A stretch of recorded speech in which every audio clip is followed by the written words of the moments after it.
was I?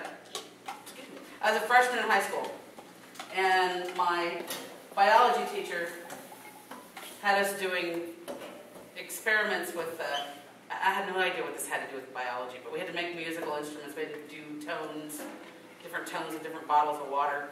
And so we had to pick one person out of each group to play a song. So we did ours, and so everybody else is trying to play Mary Had a Little Lamb, and I played Amazing Grace. Leave it to Nikki. She's like, only Nikki. Which is true. I'm about it. I'm only Nikki.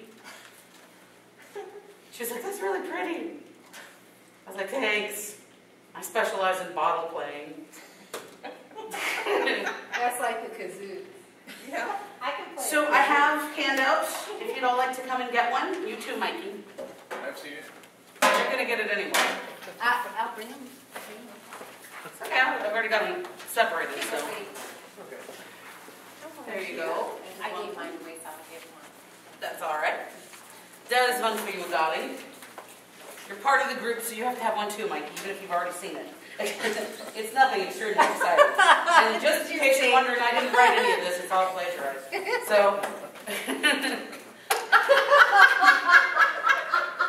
She disclosed.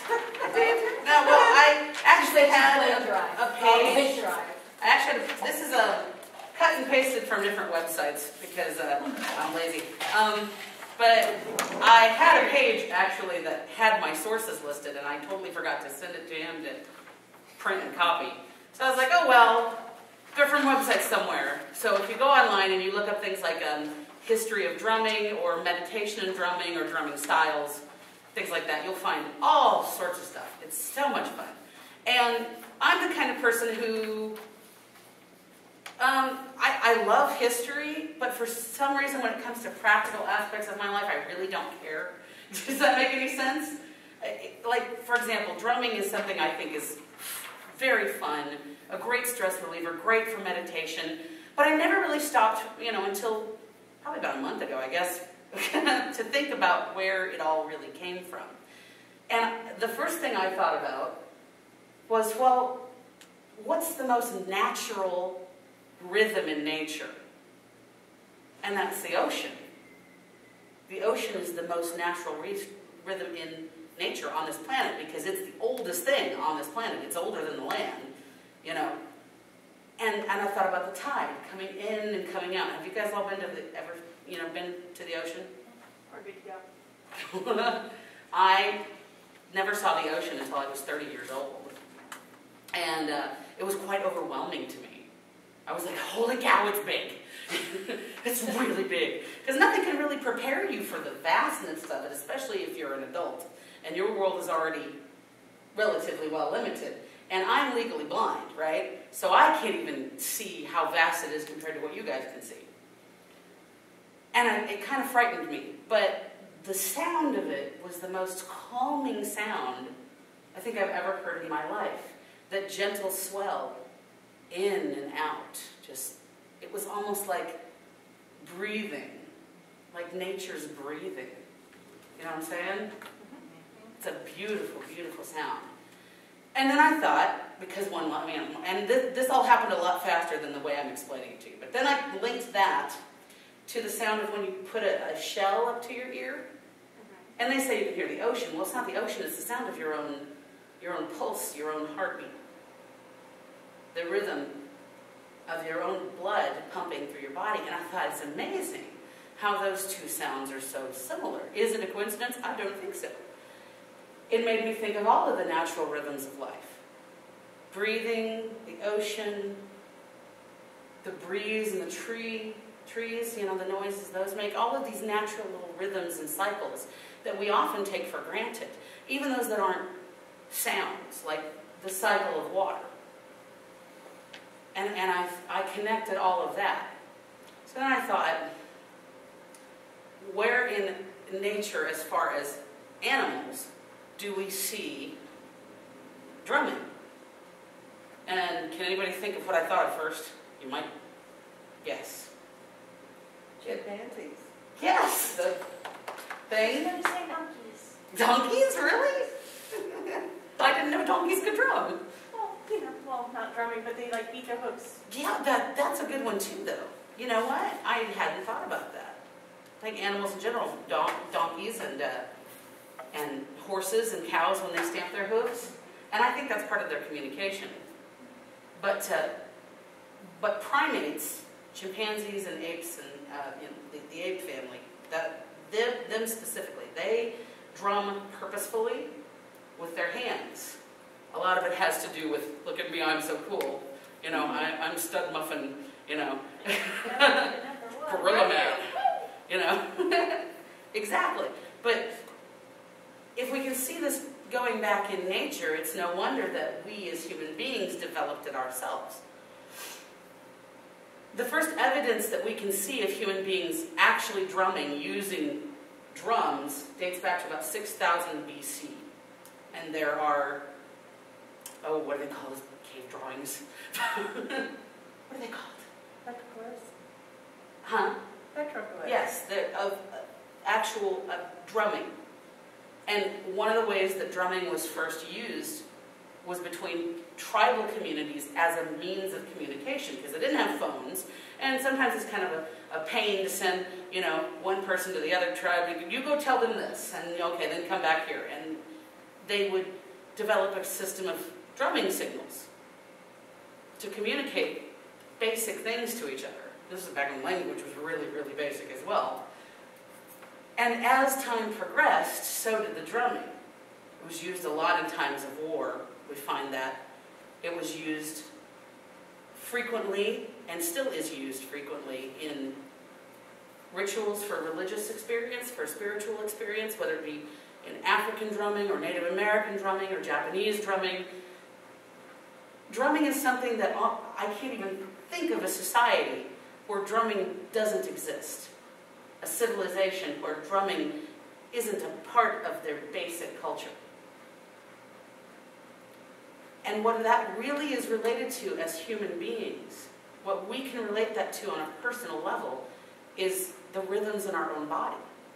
Our heartbeat and our breathing specifically. Because those are the two most audible rhythms that we have.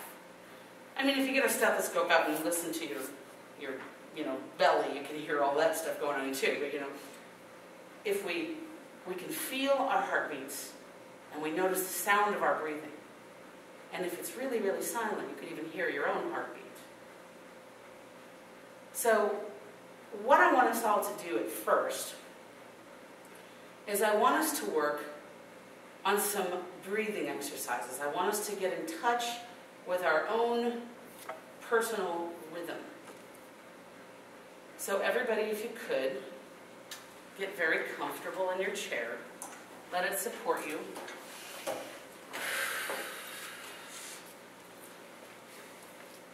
I'm going to come over here and join you for a little while. And we're going to start out with some time spent in as much silence as we can get. And it's pretty quiet in here. And what I want you to notice in this silence is I want you to notice not just that you are breathing, but what your rhythm of breathing is. And feel your own heartbeat, if you can find it in that breathing. And feel how those work together, because that is your own personal rhythm. So let's get relaxed. Let your chair support you. And let's start with some deep breaths.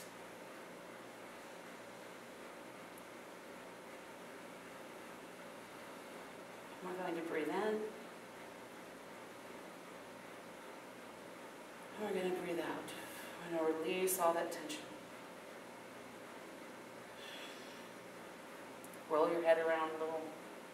Let your muscles loosen up.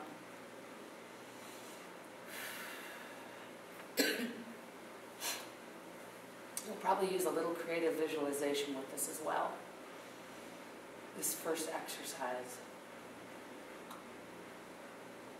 Now I want you to, as you're breathing in and out, I want you to imagine a time long, long ago, without the noise of airplanes, automobiles, without the sounds of stereos blazing. A time when the sounds of nature were all you heard around you. And imagine yourself alone on a beach with the tide and the waves crashing into the shore and drifting out again.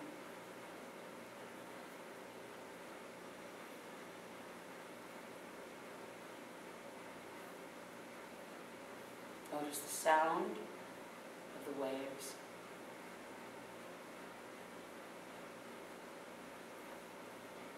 The steady in and out of the rhythm of the ocean.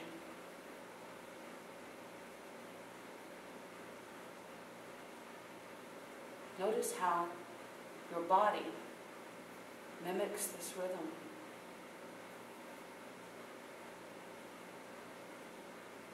As the tide crashes in, you inhale. As the waves ebb away, you exhale.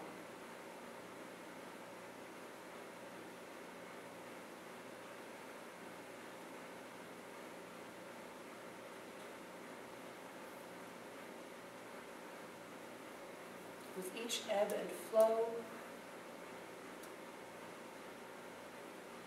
your body becomes one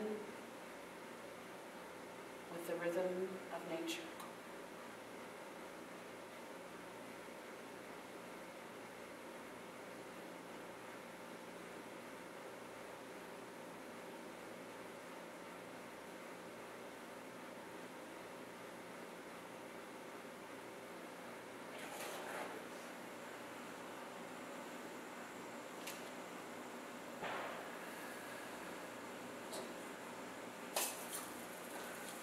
Allow yourself to feel your heartbeat.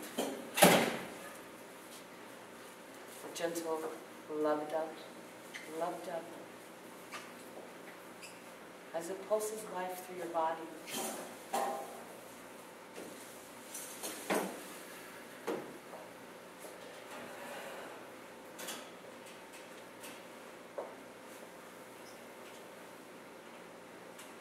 Feel the gentle thrum of your heart and the steady oceanic rhythm of your breathing.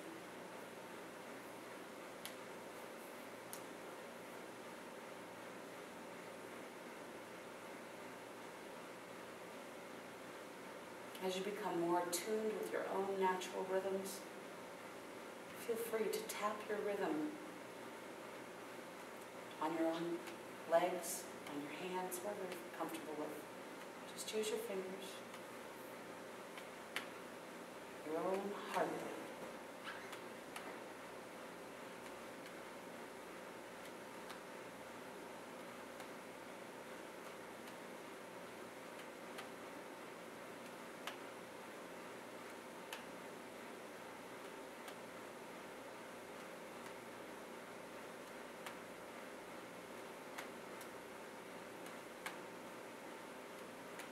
Feel free to tap your rhythm where we can hear it in the room.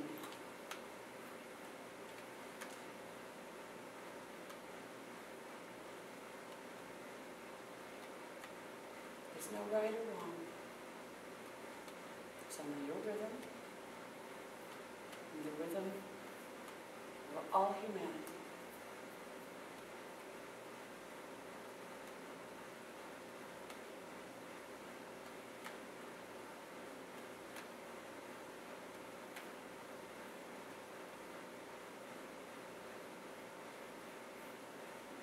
Now listen in silence for just a moment. Allowing yourself to feel your connection to all things through the rhythm of your heart and your lungs, connection with nature, your connection with all humankind. Become one with that rhythm.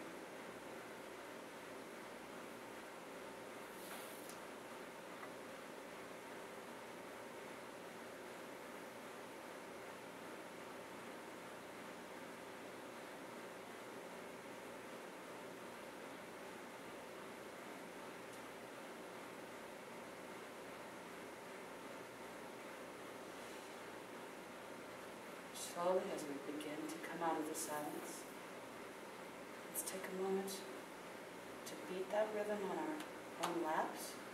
I want everyone to join in if you feel like it. I'd like for us to start to become one as a group.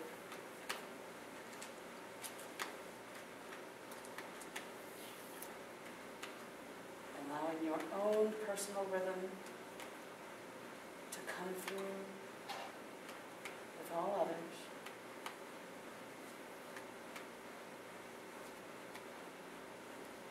Everyone's rhythm individual, but yet part of the whole.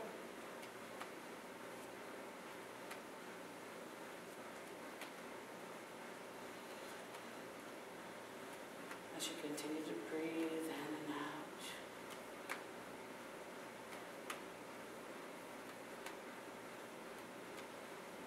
you're slowly aware of the sounds around you in the room.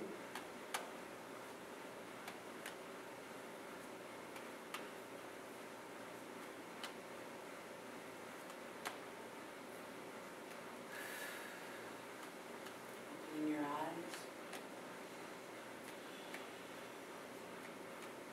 Feel the presence of the ones around you.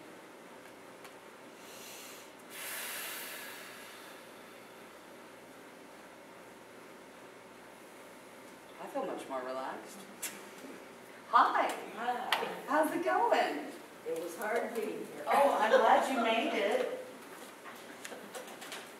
I have handouts for you.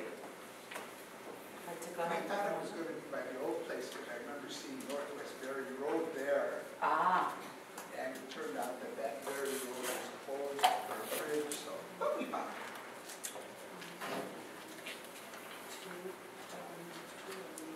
We're good. we kind of touched a little bit on the history of drums. Drumming and where it might have come from. It's so old that we really don't have a definitive.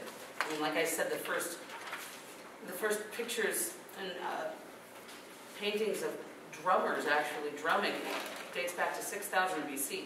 The oldest drums that I know that we've actually found date back to about 3500 BC, and they're in ancient, it's called Mesopotamia. That was the first actual, base civilization that was considered the first civilization. There was civilization before that, but it wasn't a big, massive one, There were tribal societies before that. And Mesopotamia that's about where Iraq is right now. That's the cradle of civilization. And, or at least that's what they told us in history. So, drumming is an ancient practice. And like we've seen it in nature with other animals, chimpanzees, and like you brought up donkeys, and hoofed animals beating their hooves using that as a form of communication. Drumming is something that's just innate in all of us because it ties us audibly together to the rhythm of nature and our own individual rhythms, and we can become one. There's a little bit more on here, just a few notes about temple drums, types of drumming, and modern drumming. But what I really like, what I found is after that, the bottom of the first page and the second page that talks about meditation and drumming. Because meditation is really what we're going to focus on here today. Drum circles are fun and they're very enjoyable, but a lot of times their main intent is as a meditation group. And it is a very powerful tool in helping with meditation, in guided meditation specifically. So we're going to do lots of fun exercises. By the time you guys go home tonight, you're going to sleep like babies because you're going to be so relaxed. Well, I'll just have to bring you way out of it so you can drive, Let's see.